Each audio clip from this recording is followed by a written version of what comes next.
پر مجھے لگتا ہے کوئی نہ کوئی سپریم پاور ہے, کوئی شکتی ایسی تو ہے جو آپ کی ہیلپ کرتی ہے اس سمے, کیونکہ ایک اچھی انٹینشن کے ساتھ جا رہے ہو کہ لوگوں کو ہنسانے جا رہا ہوں, تو مجھے لگتا ہے پھر کچھ اوپر والا آپ کی ہیلپ کرتا ہے, اس سمے آپ کو کول ڈاؤن کر دیتا ہے, ہو جاتی ہیں چیزیں.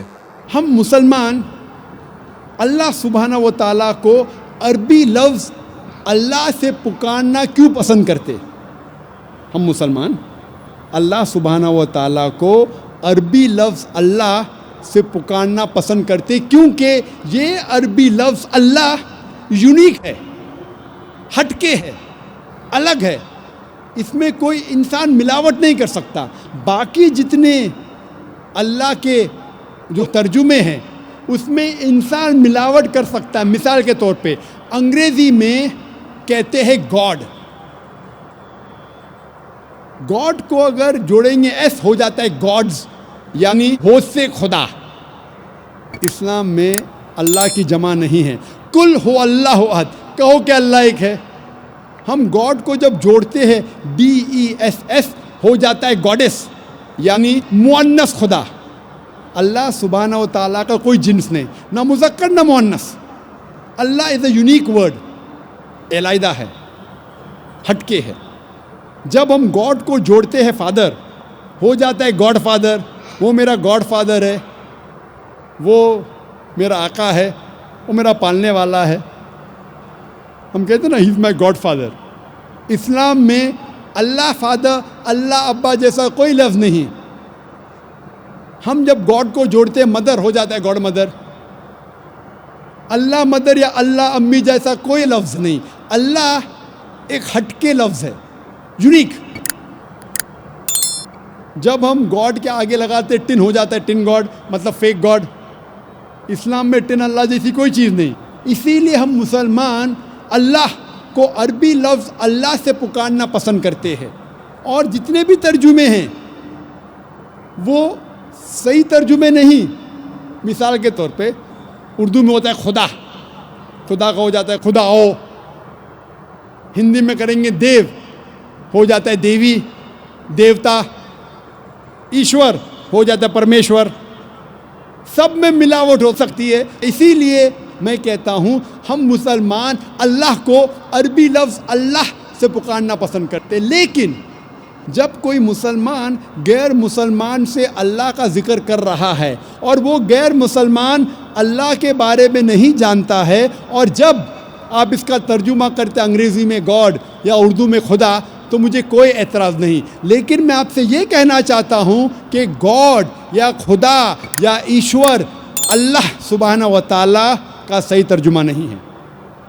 لیکن دعوتی میدان میں جب غیر مسلمان سے آپ بات کر رہے, جس طریقے سے میں آج تقریر میں خدا کہہ رہا ہوں, گاڈ کہہ رہا ہوں, تو دعوتی کام کے لیے چل جائیں گا. لیکن پھر بھی یاد دلانا چاہتا ہوں کہ یہ گاڈ, خدا, ایشور اللہ کا صحیح ترجمہ نہیں ہے.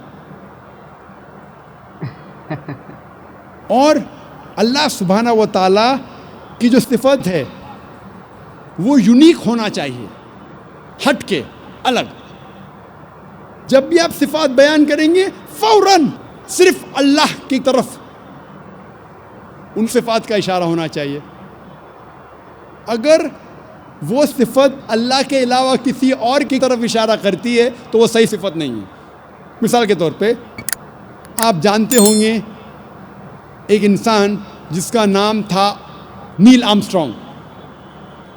آپ شاید جانتے ہوں گے کہ سب سے پہلا انسان جس نے چاند پر قدم رکھا اس کا نام تھا نیل آرمسٹرانگ. آپ جانتے ہیں کہ نہیں؟ جانتے ہیں کہ نہیں؟ جانتے ہیں, ماشاء اللہ, آپ کا علم بہت گہرا ہے. اگر میں کہوں گا کہ نیل آرمسٹرانگ ایک ایسٹروناٹ تھا, میں صفت تو صحیح ہے, لیکن جب میں اس صفت کو الٹا کروں گا, ہو واز این ایسٹروناٹ, کون ایسٹروناٹ تھا, آپ ہزاروں انسان کا نام لے سکتے جو ایسٹروناٹ تھے.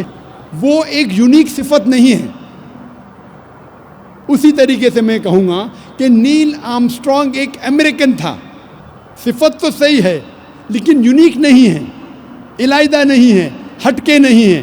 اگر میں اس سینٹینس کو الٹا کروں گا, who was an American, American کون ہے, آپ لاکھوں نام دے سکتے ہیں جو امریکن ہیں.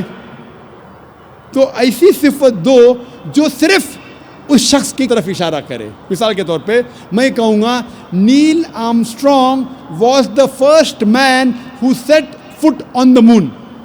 آپ جب اس جملے کو الٹا کرتے ہیں who was the first man who set foot on the moon, سب سے پہلا انسان کون تھا جس نے چاند پہ قدم رکھا؟ جواب ہے نیل آرمسٹرانگ. ایک ہی جواب. تو ایسی صفت ہونا چاہیے جو جواب صرف ایک ہونا چاہیے. اسی طریقے سے جتنی بھی صفات اللہ کے ہے وہ صرف اللہ کی طرف رجوع ہونا چاہیے. اگر میں کہوں گا نعوذ باللہ کہ اللہ ایک بلڈنگ کو بنانے والا ہے، ٹھیک ہے اللہ بلڈنگ کو بنا سکتا ہے، لیکن میں کہوں گا کون بلڈنگ کو بنا سکتا ہے؟ آپ ہزاروں بلڈر کا نام لیں گے بمبئی میں جو بلڈنگ بنا سکتے.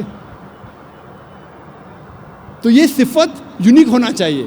اگر میں کہوں گا اللہ سبحانہ و تعالیٰ کائنات کے خالق ہے، جملے کو الٹا کیجئے، کون کائنات کا خالق ہے؟ جواب صرف ہے اللہ. جو صفت یونیک ہونا چاہیے، علیحدہ ہونا چاہیے، ہٹ کے ہونا چاہیے، الگ ہونا چاہیے. اسی طریقے سے الرحمن، الرحمن کون ہے؟ صرف اللہ. الرحیم، الرحیم کون ہے؟ صرف اللہ. تو جتنی صفات اللہ کی ہے وہ یونیک ہونا چاہیے، علیحدہ ہونا چاہیے، ہٹ کے ہونا چاہیے، الگ ہونا چاہیے. یہ ضروری ہے. دوسری بات، اللہ کی صفت کے ساتھ اس کے مخلوقات کی صفت نہیں ہونا چاہیے. آپ یہ نہیں کہہ سکتے ہیں کہ اللہ کائنات کا مالک ہے اور اللہ بھول سکتا ہے، کیونکہ بھولنا انسان کی صفت ہے، اللہ کی نہیں. تو صحیح صفت کے ساتھ غلط صفت نہیں جوڑ سکتے. اور اگر 3-4 صفتیں اللہ کی، صرف اللہ کی طرف آپ کو رجوع کرنا چاہیے، اور ساری صفات صرف اللہ کی ہونا چاہیے، دوسری کسی کی نہیں. اللہ سبحانہ و تعالیٰ کی جو صفت ہے وہ یونیک ہونا چاہیے، ہٹ کے، الگ. جب بھی آپ صفات بیان کریں گے فوراً صرف اللہ کی طرف ان صفات کا اشارہ ہونا چاہیے. اگر وہ صفت اللہ کے علاوہ کسی اور کی طرف اشارہ کرتی ہے تو وہ صحیح صفت نہیں ہے. مثال کے طور پہ آپ جانتے ہوں گے ایک انسان جس کا نام تھا نیل آرمسٹرانگ. آپ شاید جانتے ہوں گے کہ سب سے پہلا انسان جس نے چاند پر قدم رکھا اس کا نام تھا نیل آرمسٹرانگ. آپ جانتے ہیں کہ نہیں؟ جانتے ہیں کہ نہیں؟ جانتے ہیں، ماشاء اللہ آپ کا علم بہت گہرا ہے. اگر میں کہوں گا کہ نیل آرمسٹرانگ ایک ایسٹروناٹ تھا، میں صفت تو صحیح ہے، لیکن جب میں اس صفت کو الٹا کروں گا ہو واز این ایسٹروناٹ، کون ایسٹروناٹ تھا؟ آپ ہزاروں انسان کا نام لے سکتے جو ایسٹروناٹ تھے. وہ ایک یونیک صفت نہیں ہے. اسی طریقے سے میں کہوں گا کہ نیل آرمسٹرانگ ایک امریکن تھا، صفت تو صحیح ہے لیکن یونیک نہیں ہے، علیحدہ نہیں ہے، ہٹ کے نہیں ہے. اگر میں اس سینٹنس کو الٹا کروں گا who was an American, American کون ہے؟ آپ لاکھوں نام دے سکتے ہیں جو امریکن ہیں. تو ایسی صفت دو جو صرف اس شخص کی طرف اشارہ کرے. مثال کے طور پہ میں کہوں گا Neil Armstrong was the first man who set foot on the moon. آپ جب اس جملے کو الٹا کرتے ہیں who was the first man who set foot on the moon, سب سے پہلا انسان کون تھا جس نے چاند پہ قدم رکھا؟ جواب ہے نیل آرمسٹرانگ. ایک ہی جواب. تو ایسی صفت ہونا چاہیے جو جواب صرف ایک ہونا چاہیے. اسی طریقے سے جتنی بھی صفات اللہ کے ہے وہ صرف اللہ کی طرف رجوع ہونا چاہیے. اگر میں کہوں گا نعوذ باللہ کہ اللہ ایک بلڈنگ کو بنانے والا ہے، ٹھیک ہے اللہ بلڈنگ کو بنا سکتا ہے، لیکن میں کہوں گا کون بلڈنگ کو بنا سکتا ہے؟ آپ ہزاروں بلڈر کا نام لیں گے بمبئی میں جو بلڈنگ بنا سکتے. تو یہ صفت یونیک ہونا چاہیے. اگر میں کہوں گا اللہ سبحانہ و تعالیٰ کائنات کے خالق ہے، جملے کو الٹا کیجئے، کون کائنات کا خالق ہے؟ جواب صرف ہے اللہ. جو صفت یونیک ہونا چاہیے، علیحدہ ہونا چاہیے، ہٹ کے ہونا چاہیے، الگ ہونا چاہیے. اسی طریقے سے الرحمن، الرحمن کون ہے؟ صرف اللہ. الرحیم، الرحیم کون ہے؟ صرف اللہ. تو جتنی صفات اللہ کی ہے وہ یونیک ہونا چاہیے، علیحدہ ہونا چاہیے، ہٹ کے ہونا چاہیے، الگ ہونا چاہیے. یہ ضروری ہے.